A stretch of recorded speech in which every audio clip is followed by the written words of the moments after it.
boa tarde. Queria agradecer o convite da Sheila. Eu me chamo Anelisa, né? E eu sou enfermeira, especialista em gestão e controle de infecção hospitalar. Hoje eu estou na Prefeitura Municipal de Vitória, eu trabalho na coordenação da vigilância epidemiológica. E trabalho também no Hospital Estadual Central, na comissão, na CCIH, na Comissão de Controle de Infecção. Bom, a Sheila, o convite foi para falar um pouco de central de material de esterilização, e eu vou tentar passar para vocês aqui nesse momento, né, nesse período, o que eu sei, o que a gente entende que é bom, que é recomendado para a gente ter um processamento de produtos para a saúde de forma segura para assistência, né? Então, vamos lá. A proposta de aprendizagem, né, até o final, o objetivo é que vocês compreendam, né, os conceitos e requisitos da infraestrutura de uma CME, identificar as áreas do CME e todas as etapas do processamento de produtos para a saúde, identificar o perfil e os objetivos da enfermagem na CME, conhecer as normas de biossegurança, avaliar a criticidade dos produtos por meio da classificação de Spalding e conhecer os métodos de monitoramento do processo de desinfecção e esterilização. Aprender também sobre as boas práticas de armazenamento e distribuição dos artigos. Então, a primeira coisa é existe uma legislação específica, né, que é a RDC 15, publicada pela Anvisa em 2012. Depois da RDC 15, né, essa RDC, ela foi de grande avanço para os serviços de esterilização, porque ela veio nortear e dispor de todos os requisitos essenciais para a esterilização de produtos, para o processamento de produtos. E então, primeiro, né, a gente entender assim, que a CME é uma unidade funcional localizada nos serviços de saúde e destinada ao processamento de produtos. É um setor que ele é encarregado de lavar, né, ou seja, fazer a limpeza, desinfetar, preparar, esterilizar e distribuir materiais para todas as unidades do estabelecimento. Essa RDC também, vamos lá, essa RDC, quando eu falo do avanço, é porque ela classificou a CME em duas classes, porque foi estabelecer os requisitos, né, para cada CME de acordo com a complexidade de cada serviço. Então quando ela classifica, né, a CME classe 1 é aquela que realiza o processamento de produtos para a saúde, não críticos, críticos e semicríticos, de conformação não complexa, passíveis de processamento. Já a CME classe 2 é aquela que vai realizar o processamento de produtos para a saúde não críticos, semicríticos e críticos, de conformação complexa e não complexa, passíveis de processamento. Então, isso está estabelecido dentro dessa legislação. E isso foi um ganho por conta das exigências que tem que ter serviços diferentes de acordo com essa complexidade. A começar pela infraestrutura. Então, na CME classe 1, a infraestrutura, o que tem que ter minimamente dentro de uma CME classe 1? Área de recepção e limpeza, né, que é a área suja, né, que é o setor sujo, área de preparo e esterilização, sala de desinfecção, quando aplicável, área de monitoramento do processo de esterilização, área de armazenamento e distribuição de materiais. Isso está descrito no artigo 45 e 46 dessa legislação. E na CME classe 2, que é comumente as CMEs dos hospitais. A classe 1 a gente atribui nas que tem um serviço simplificado, principalmente das unidades, né, das unidades básicas de saúde, é a nossa realidade do serviço público de saúde. Então, da CME classe 2, o que tem que ter minimamente? A sala de recepção e limpeza, sala de preparo e esterilização, sala de desinfecção química também, quando aplicável, área de monitoramento do processo de esterilização e sala de armazenamento e distribuição. Isso está contemplado no artigo 48 dessa legislação. Então, o que é importante que a gente vai verificar dentro dessa questão da infraestrutura? Essa CME, ela vai ser dividida, né, em área suja, limpo e área estéril. Esse fluxo ele tem que ser unidirecional, ou seja, o material que entra na área suja, ele tem que passar por todo o processo de limpeza, de preparo, que a gente vai falar um pouco mais adiante, até chegar na área de armazenamento, sem ter retorno desse material. Tá? Então, por isso que a gente fala fluxo unidirecional com barreira física entre as áreas. Isso está mais explicado com a RDC 15, no artigo 15, ela mostra o quê? Como ela classifica a CME em classe 1 e classe 2, é exigido na classe 1 que você tenha barreira física, né, entre a área suja e a área limpa. Na área limpa, né, que está aqui de amarelo, né, e a área estéril, que é onde eu faço o armazenamento do material estéril, eu posso ter uma barreira técnica. Já na CME de classe 2, eu não posso. É exigido que tenha barreira física entre as áreas, né, limpa e estéril. Tá? E essa barreira física é parede, né? É barreira física mesmo. Tá, aqui um exemplo. Então, tá aqui, ó. Vermelho, a área suja. Esse exemplo é da CME classe 2. Então, a área suja de vermelho, a área verde limpa e a área azul, que é a área estéril. Normalmente, nas unidades básicas de saúde, o que a gente vê é essa estrutura que a gente vê aqui, ó. Então, a gente tem um expurgo com uma bancada e uma pia. Aqui tem a janelinha de passagem, né, que é o pass-through, e a área de esterilização. Normalmente, essa área de esterilização, ela vai ter aqui autoclave, uma bancada, essa área de esterilização, que é essa área limpa, ela não tem ponto de água, né? Então ela não tem, aqui no expurgo ele tem que ter ponto com torneira, né, para limpeza do material. Na área de esterilização isso não pode ter, né? Então ela tem uma bancada e a autoclave que fica aqui.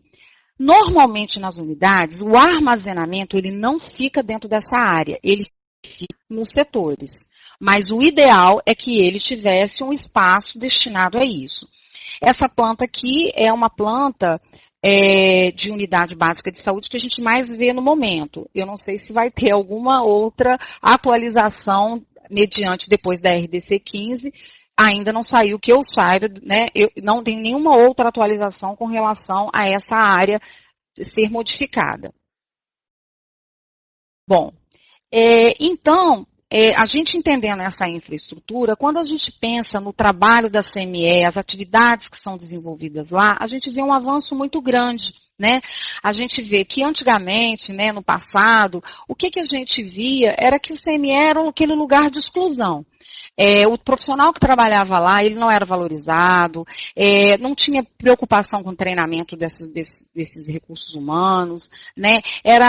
As pessoas tinham um sentimento de exclusão, porque as pessoas não optavam em trabalhar nesse setor. As pessoas eram colocadas lá, era como um castigo mesmo. Isso é uma história antiga, né, que a gente ouve sempre. Então, assim, a pessoa que tinha ou problema de relacionamento, ou tinha passado por um atestado de saúde, que não tinha mais aquela capacidade de atuar na assistência e estava destinado a ir para a CME. E hoje em dia o cenário é completamente diferente. A gente sabe que a gente tem atividade, é uma atividade complexa, né, que é necessário a valorização daquele profissional, então ele tem que ser uma pessoa que tem habilidades diversas, né, ele tem que ser responsável, ele tem que ter habilidades diversas, ele tem que estar qualificado, né. O trabalho hoje, ele não é mais um trabalho que a gente classifica como repetitivo, né? Ele que você faz o que o colega ensinou. Não, ele é um trabalho que tem que ter uma racionalização, uma otimização do trabalho, porque ele tem, hoje a gente tem várias tecnologias que auxiliam, né, tanto de instrumentais, até mesmo de equipamentos mais modernos, para poder dar conta da demanda que a gente tem por materiais cirúrgicos de última geração. Porque depois do avanço, né, da medicina e da complexidade com que a gente tem de diversos materiais, a gente precisa de um setor que consiga, de fato, dar conta de processar esse material todo com segurança. Então, a gente pensa como que tem que ser o perfil desse profissional que trabalha lá dentro. Qual que é o papel desse enfermeiro lá? Esse artigo aqui é um artigo de 2007, mas ele é bem bacana, porque ele vai descrever exatamente, né, as habilidades que o profissional enfermeiro tem que ter, né, as tecnologias que ele tem que desenvolver, as habilidades que ele tem que desenvolver de conhecimento, de comunicação, de relacionamento interpessoal, né, de planejamento, de custo, né, para poder garantir, né, que ele consiga gerenciar, fazer a gestão desse serviço e garantir qualidade no processamento desses artigos, né? Então, assim, a busca pelo aprimoramento e aplicação de novas tecnologias desse profissional, ela é extremamente importante, né? E também no trato e na relação que ele vai estabelecer com a equipe dele. A RDC 15, vocês vão ver que em toda a aula a gente vai estar pautado pela RDC 15, porque ela, de fato, é o que norteia. Então, com relação a recursos humanos também, no artigo 29, ela vai falar isso, que esse profissional, o profissional da CME, ele tem que passar por capacitação específica e periódica. Né? Então, e ele trata nesse artigo essa relação aí de temas que minimamente ele tem que ser submetido periodicamente a treinamento, a capacitação nessa temática. Então, sobre classificação de artigos, conceitos básicos de microbiologia, transporte de produtos contaminados, né, o processamento, todas as fases desse processamento de limpeza, infecção, preparo, inspeção, acondicionamento, né, conhecer os diversos tipos de embalagem, e qual a indicação dessas embalagens, para que tipo de produto, para que tipo de processo que esse material vai ser submetido, né? Então, o monitoramento dos processos por indicadores, sejam químicos, biológicos e físicos, rastreabilidade, hoje, né, a RDC, ela também tem um capítulo que ela vai falar sobre rastreabilidade, a importância da rastreabilidade nesse processo. E a manutenção da esterilidade do produto, que é sobre as questões de acondicionamento, armazenamento desses produtos. Então, vamos lá, né? Então, vamos conhecer os nossos processos, a gente vai falar inicialmente pela limpeza dos produtos. Então, a primeira coisa, né, e o que é mais importante quando a gente pensa, todas as fases do processo, ela é importante, óbvio, mas quando a gente pensa na limpeza, né, é a menina dos olhos da CME. Por quê? A gente tem que pensar, tem uma máxima, né, que diz, não existe esterilização eficiente se a limpeza não tiver sido feita da forma adequada, se ela também não for eficiente. Então, esse setor da esterilização, ele é de uma importância fundamental. Então, vamos lá. Limpeza é a remoção de sujidades orgânicas e inorgânicas, visando a redução da carga microbiana. Então, vamos a mais um conceito. Desinfecção é o processo aplicado a um determinado material ou uma superfície, visando a eliminação de micro-organismos, exceto os esporos. E esterilização vai ser o processo que visa destruir todos os micro-organismos, inclusive os esporos. Bom, então, voltando agora à questão da limpeza, a limpeza ela pode ser feita de duas formas. Limpeza manual e limpeza automatizada.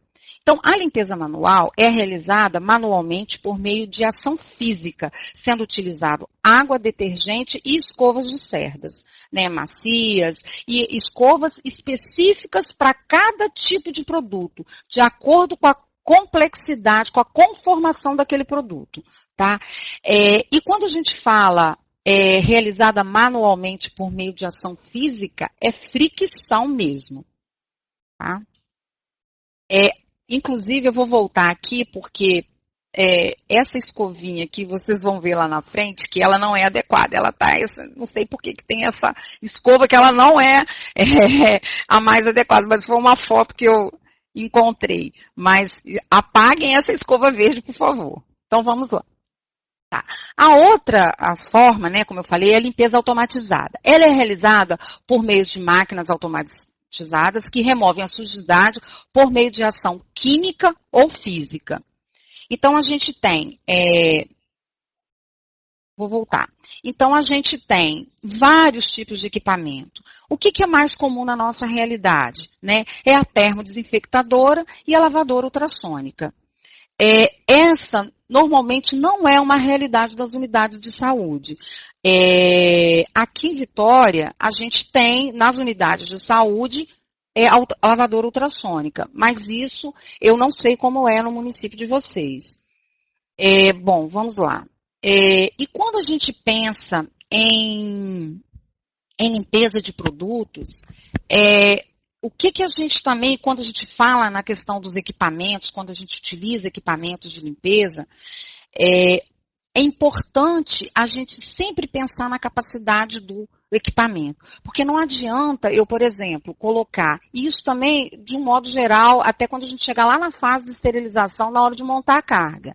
A gente tem que respeitar a capacidade do equipamento, porque não adianta eu falar, mas eu só tenho essa quantidade aqui, eu vou fazer tudo num ciclo só, tentando resolver para otimizar o processo, sendo que quando eu faço isso, eu não garanto que essa limpeza seja feita da forma adequada. Ela vai ficar prejudicada. Então, isso é um fator muito importante quando a gente pensa na questão da limpeza automatizada.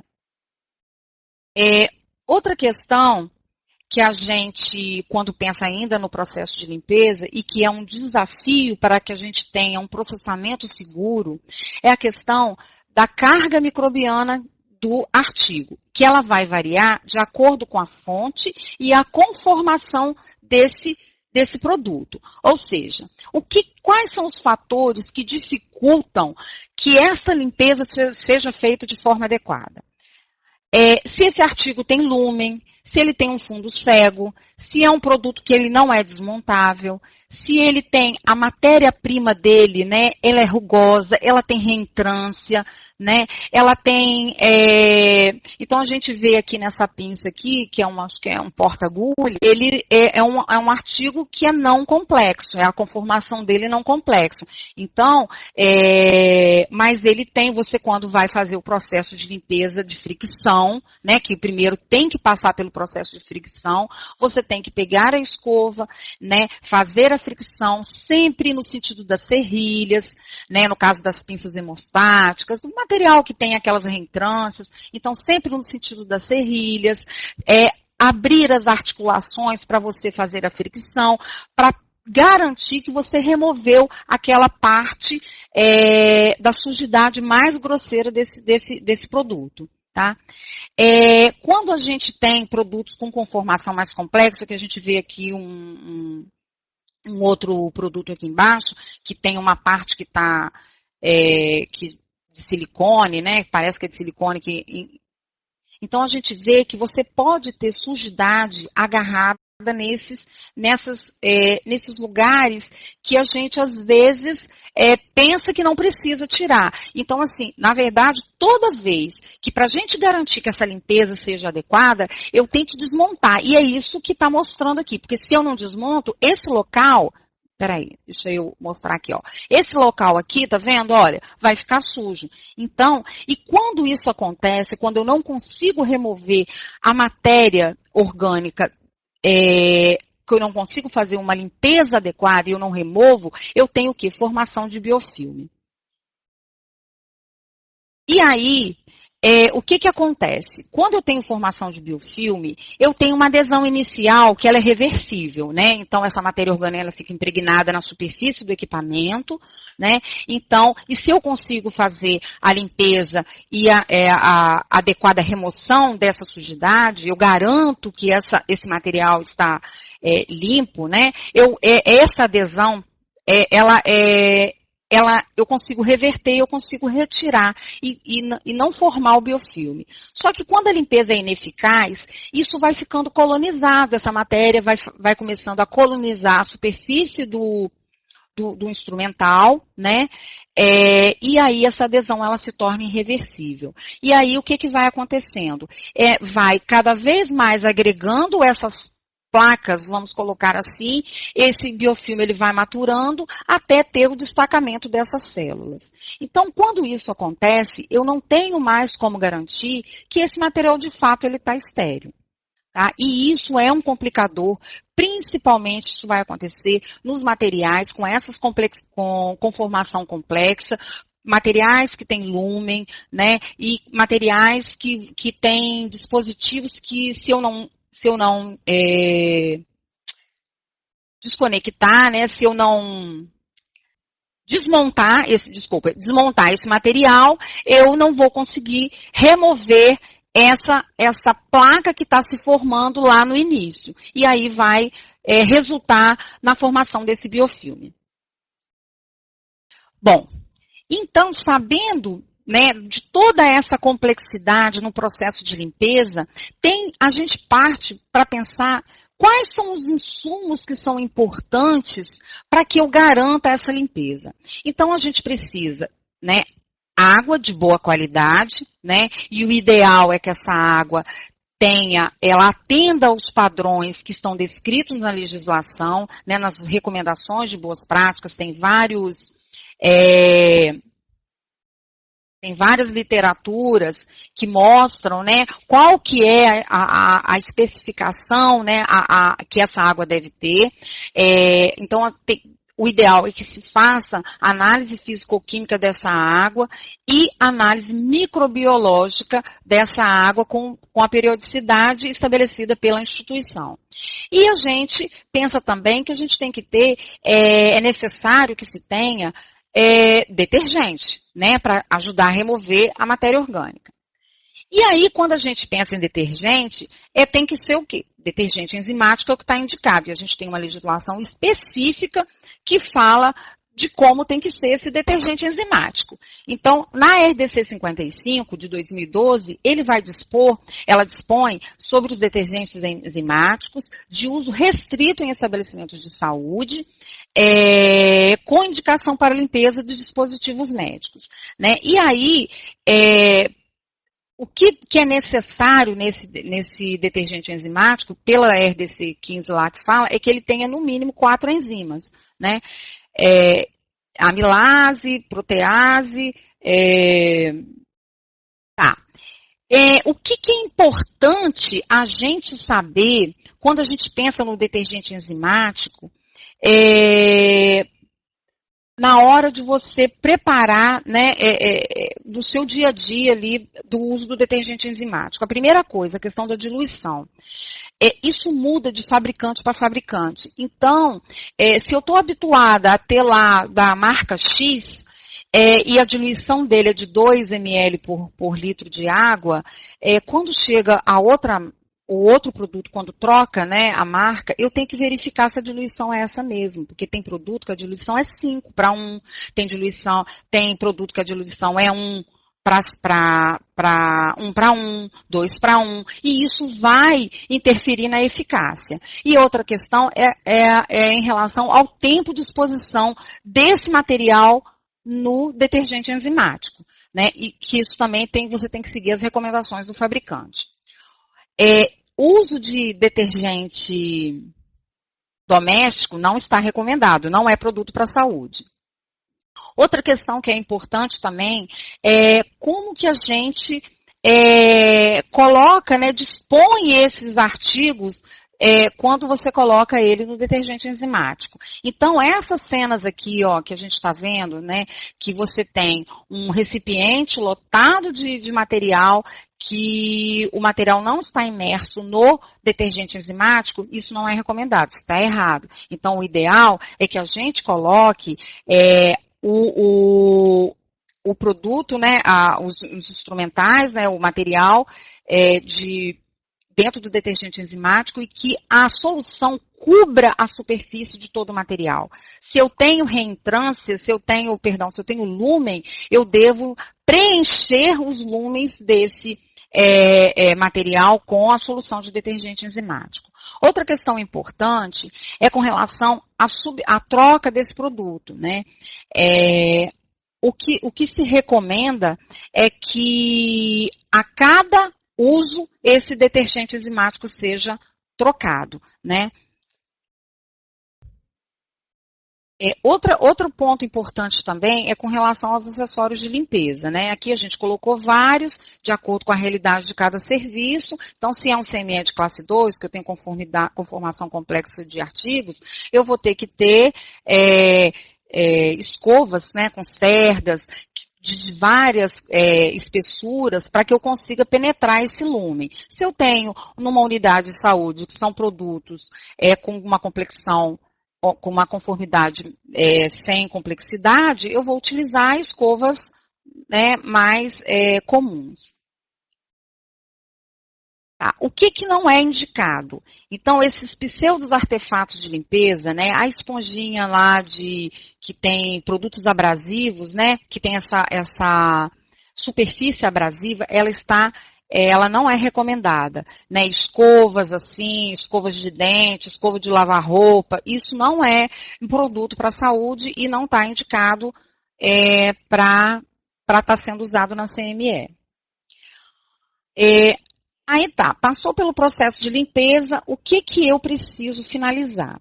Quando terminou, antes do material passar para a área limpa, ele deve sofrer uma primeira inspeção, né? Então, a inspeção para verificar se esse material, de fato, ele conseguiu tirar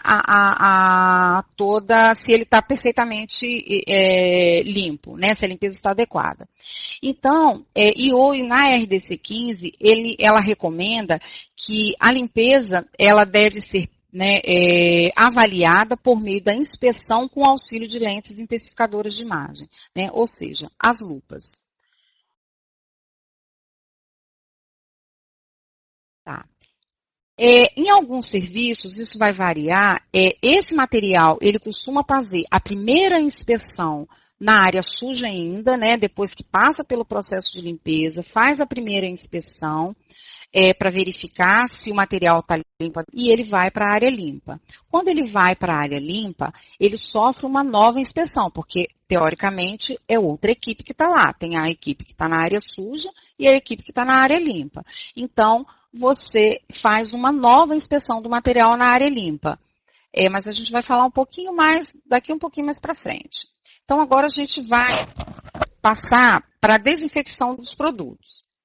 Bom, seguindo o fluxo da CME. Então, o material está limpo, eu vou verificar se esse material ele é compatível com a desinfecção ou com a esterilização. Então, como eu falei, desinfecção é um processo que elimina a maioria ou todos os micro-organismos patogênicos, exceto os esporos bacterianos em objetos inanimados. Então, a mesma premissa, o que não pode ser limpo não pode ser desinfetado ou esterilizado. Então, para a gente saber se aquele produto ele vai ser esterilizado ou desinfetado, eu tenho que entender a classificação de Spalding. A classificação de Spalding, ele classifica os artigos em artigos críticos, artigos semicríticos e artigos não críticos. Então, artigos críticos são todos aqueles produtos que penetram em tecidos estéreis e ou sistema vascular. Então, esses produtos, obrigatoriamente, eles têm que ser esterilizados. Os artigos semicríticos são os artigos que vão entrar em contato com mucosas íntegras. Então, pode ser indicado ou a esterilização ou a desinfecção de alto nível. E aí vai depender se é um artigo termosensível ou termoresistente. Se ele for termoresistente, mesmo ele sendo um artigo semicrítico, ele pode ser esterilizado. Se ele não for, ele vai passar pelo processo de desinfecção de alto nível. E os artigos não críticos são aqueles artigos que entram em contato com pele íntegra. Então, é desinfecção de médio ou baixo nível. Aqui, a gente mostra os níveis de desinfecção. De alto nível, normalmente está indicado os aldeídos e o ácido peracético. Né? Nível intermediário, o álcool, hipoclorito de sódio. E baixo nível, quaternário de amônio. Aí, o que acontece? Aqui, a gente tem, nessa setinha aqui, eu estou mostrando que a desinfecção, ela vai ser indicada de acordo com maior nível de resistência para menor nível de resistência. Então, se eu tenho menor nível de resistência, né, essa classificação, eu estaria usando, né, a indicação é que seja feita uma desinfecção de baixo nível. Eu posso dar um exemplo. Por exemplo, o que é a indicação de desinfecção de alto nível? Material de assistência ventilatória, eu posso inaloterapia, eu posso fazer desinfecção está indicado em desinfecção de alto nível para material de assistência respiratória. A inaloterapia, na RDC 15, ela fala que pode ser feito nível intermediário. E o que seria um baixo nível, né? Seria material não crítico, comadres, patinhos, né? Esse material, bandejas, né? De uso diário. Bom, a desinfecção também, ela pode ocorrer de duas formas, por processo físico e por processo químico. O processo físico da desinfecção, ele se dá por meio do calor, né? E o processo químico através de solução, né, desinfecção química, é realizado utilizando os agentes químicos que são os desinfetantes. Bom, o processo físico, quando possível, ele sempre vai ser o método de primeira escolha, porque ele é de primeira escolha porque a ocorrência de falhas é muito menor, né? Então, o processo físico, o calor úmido entre 70 e 100 graus por mais de 5 minutos, é um método indicado para inativação de micro-organismos, incluindo vírus, de hepatite B, HIV, micobactérias, sendo importante considerar a sensibilidade do artigo frente à temperatura. Então, aqui a gente está falando, tem as pasteurizadoras, que eu não falei anteriormente, tem as termodesinfectadoras, que é de fato um material, um equipamento que ele oferece segurança nesse processo de termodesinfecção. Então, vamos lá. As vantagens de você utilizar esse método. Ele realiza a desinfecção de alto nível, ele vai inativar bactérias vegetativas, fungos, vírus e micobactérias, ele permite a padronização e a reprodutividade do procedimento, então com menor falha, né? Ele vai favorecer o monitoramento e o registro do processo, porque ele é um equipamento que ele te dá, né, nessa parte aqui, normalmente, ele te dá um relatório, né, com a temperatura, o tempo de lavagem, o tempo de secagem, o tempo de termodesinfecção, né, e também e você tem como monitorar esse processo através de indicadores de limpeza. Então, ele minimiza também erros, né, ele não deixa resíduos do material, enfim, ele é Ele é um equipamento que ele permite a termodesinfecção e ele faz também, quer dizer, todo o processo de limpeza e o material sai de lá já pronto para embalar, ele sai seco de lá, tá? Desse processo. O processo por método químico, né, a desinfecção química, ele deve se restringir a artigos termosensíveis, devido à complexidade do processo de desinfecção manual por imersão e a toxicidade desses desinfetantes. Então, a gente tem vários produtos que são indicados para fazer desinfecção por método químico. Então, o que a gente mais conhece é o glutaraldeído, que são os aldeídos, ortofitaldeído, né? Os oxidantes, o ácido peracético, o peróxido de hidrogênio, componentes orgânicos e inorgânicos do cloro, o álcool, o quaternário de amônio. Tá. Quando a gente vai estabelecer, hoje a gente não vai falar para vocês aqui de cada produto, mas a gente vai, assim, o que é importante quando se escolhe, né, na hora de escolher esse desinfetante? Que ele tenha um largo espectro de ação, que ele tenha uma ação rápida, né, para eu conseguir fazer.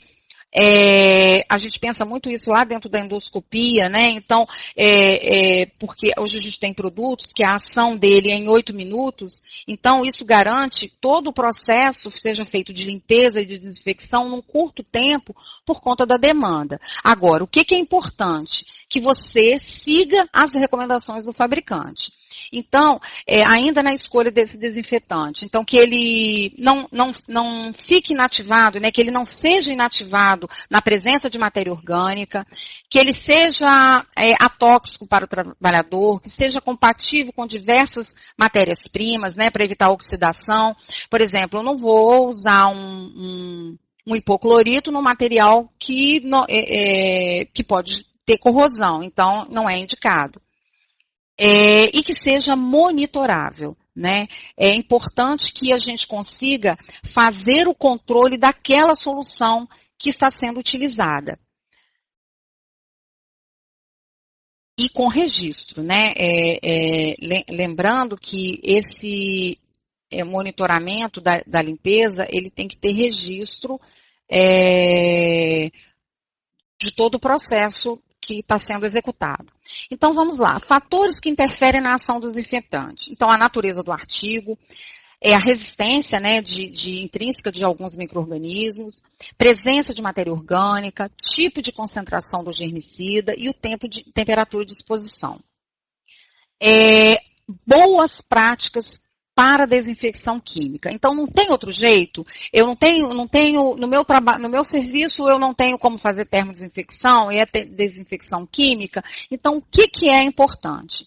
Né? Classificar o artigo, a forma de utilização desse artigo, observar as recomendações do fabricante. E vamos lá, então aqui, desmontar esses artigos, imergir totalmente na solução e preencher todos os lumens, monitorar o tempo de imersão, é aquilo que eu falei anteriormente. Se é 8 minutos que está recomendando, é 8 minutos que eu tenho que colocar. Se é 20 minutos, se é 30 minutos, é esse o tempo que tem que ficar. Identificar os recipientes, né? Então, por exemplo, numa endoscopia, num serviço de endoscopia, eu tenho às vezes lá o detergente enzimático, então aquele recipiente ele tem que ser exclusivo para o detergente enzimático e o recipiente para o desinfetante, ele é exclusivo para o desinfetante, então ele tem que estar identificado. Outra questão ainda, pensando ali no serviço de endoscopia, que talvez seja uma realidade, né, de muitos, que seja, por exemplo, se faz endoscopia e faz colonoscopia, o recipiente que vai colocar esses materiais, eles têm que ser diferentes, eles têm que ser separados, eu não vou usar o mesmo recipiente. Isso são recomendações de boas práticas, né? A experiência que a gente, do trabalho, do dia a dia, vai mostrando essas questões para a gente. Então, assim, então que esses recipientes, eles têm que estar devidamente identificados, monitorar a concentração da solução e registrar em formulário próprio. Então, esse monitoramento, ele tem que ser diário. Cheguei, primeira coisa que eu faço, né, é verificar a concentração desse, tem a fita específica para cada tipo de produto, é específico, então você vai registrar, você vai fazer o teste, vai anotar o horário, vai anotar o resultado e vai assinar, datar tudo direitinho, né? Outra questão, o enxágue é importante, entendeu? Dependendo, às vezes é necessário enxagar em água estéril ou água se eu não tenho a indicação de enxaguar, estou falando de endoscópio, de enxaguar em uma água que seja tratada, né? Ou de osmose reversa, ou uma água que seja, que tenha uma qualidade compatível com o processo.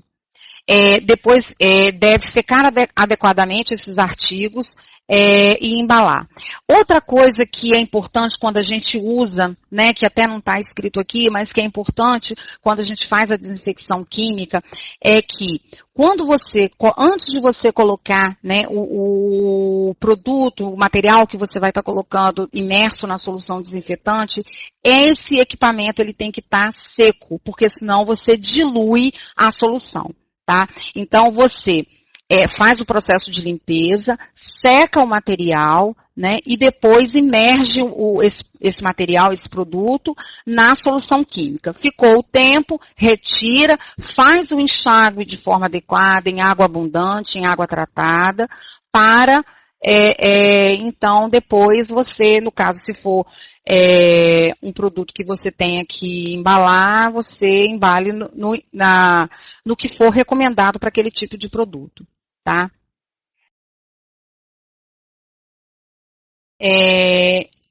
Uma questão importante, a RDC 8 de 2009, ela proíbe, né? Lembra do evento da micobactéria em 2008, né? Então, a partir daquele momento, não se faz mais, é proibido pela Anvisa fazer esterilização química. É permitido fazer desinfecção química. Esterilização não pode, tá? Então, é só lembrar da classificação de Spalding, né? Antigamente, tá vendo? Essas pinças aqui são pinças de videocirurgia. Então, esse material, lá anterior a essa data, eles faziam desinfecção, né? Faziam esterilização química. Isso não é mais permitido, ok? Bom, então falhas em processos de desinfecção constituem risco para a segurança do paciente. Então, se a gente tem que, não tem como, desinfecção química, relembrando, né? Eu tenho que seguir todos os passos recomendados para que eu garanta que esse processo ele foi feito de forma eficaz. Bom, vamos lá. A próxima etapa, preparo de produtos. Aqui, assim, eu vou procurar não me ater muito, né? É só mesmo para falar que hoje a RDC 15, ela também vai mostrar quais os tipos de embalagens que são permitidas. E que também as embalagens, elas têm que ter registro na Anvisa, é obrigatório o registro da Anvisa. A embalagem, quando selecionada, ela tem que estar de acordo com o processo que vai ser executado, né, com o tipo de processamento que esse material vai ser submetido. Então, e que essa embalagem, ela tem que ser, então, compatível com o método de esterilização, né, que vai ser submetido esse produto, que ela tenha que permitir a penetração do agente, proteger o conteúdo do pacote, ser isenta de furos, ser livre de resíduos tóxicos e possuir barreira antimicrobiana, tá? Para que a gente consiga manter a esterilidade do produto durante o transporte e a armazenagem até a sua utilização.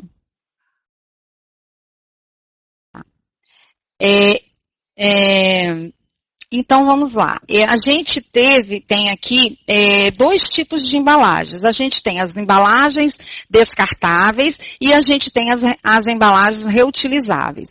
As embalagens descartáveis é o grau cirúrgico, papel crepado, o SMS e o Tyvek, que é um tipo de embalagem específico para plasma de peróxido de hidrogênio, que não é a nossa realidade da unidade de saúde. E os reutilizáveis, que é o tecido de algodão, e os containers, que também é muito utilizado na assistência hospitalar. Vamos falar um pouquinho só do grau cirúrgico. Tá. Gente, assim, é porque eu falo pouco, né? Então, assim, deixa eu só terminar embalagens, porque, como eu falei no início, é muito extenso. Então, a gente vai falar até terminar embalagens e eu volto no outro momento para terminar o restante. Pode ser? Então, vamos lá. Ainda sobre embalagens, quando a gente fala em grau cirúrgico, né, tem ele também tem que ter o registro, né? A desvantagem desse tipo de embalagem é que ele é incompatível com plasma de peróxido e não é compatível com materiais pesados e perfurantes. Mas é a embalagem que a gente mais utiliza. O que é importante, né? Ele é bom porque a gente tem variedade de tamanhos e formatos, ele permite uma selagem eficaz, é biodegradável, a gente consegue ver o que está lá dentro, né? Porém, uma observação importante que tem que ser feito é que esse papel ele tem que ter uma qualidade que ele não pode delaminar. Porque se ele fizer delaminar é quando ele solta a parte daquela película, né? Ele abre aquela película transparente. Então, se ela não é tirar a película do papel, mas é delaminar a película. Então, é porque ele não tem uma boa qualidade. E isso não garante que a manutenção da esterilidade do artigo que está ali. Então, a gente tem o SMS, que é o tecido não tecido, que é muito eficaz, que é um bom substituto, né, um excelente, por sinal, do tecido de algodão, porque ele repele líquidos, ele é moldável de acordo com o tipo de material, ele contém uma barreira microbiana muito eficaz, e e desvantagem, é porque ele tem ausência de memória, né? E ele é menor resistente quando comparado ao tecido. Porém, quando a gente pensa em tecido de algodão, sempre a gente interroga a questão do baixo custo, porque se a gente for seguir, de fato, a legislação como recomenda, você tem que ter uma troca desse enxoval do tecido dos campos de algodão, né, desse invólucro de algodão, com uma frequência que é para a gente garantir essa barreira microbiana. Então, assim, qual que é a desvantagem? Difícil a avaliação da perda dessa barreira microbiana. A baixa vida útil por desgaste, porque esse tecido vai sendo lavado e ele vai desgastando, então esse tecido ele não pode ter furos, cerzidos, nada disso. E na RDC 15, no artigo 82, ele fala lá, não é permitido o uso de embalagens de tecido de algodão reparados com remendos ou cerzidos, tá? Então, se a gente, no nosso trabalho, a gente conseguir padronizar o SMS, né, é bem positivo, tá?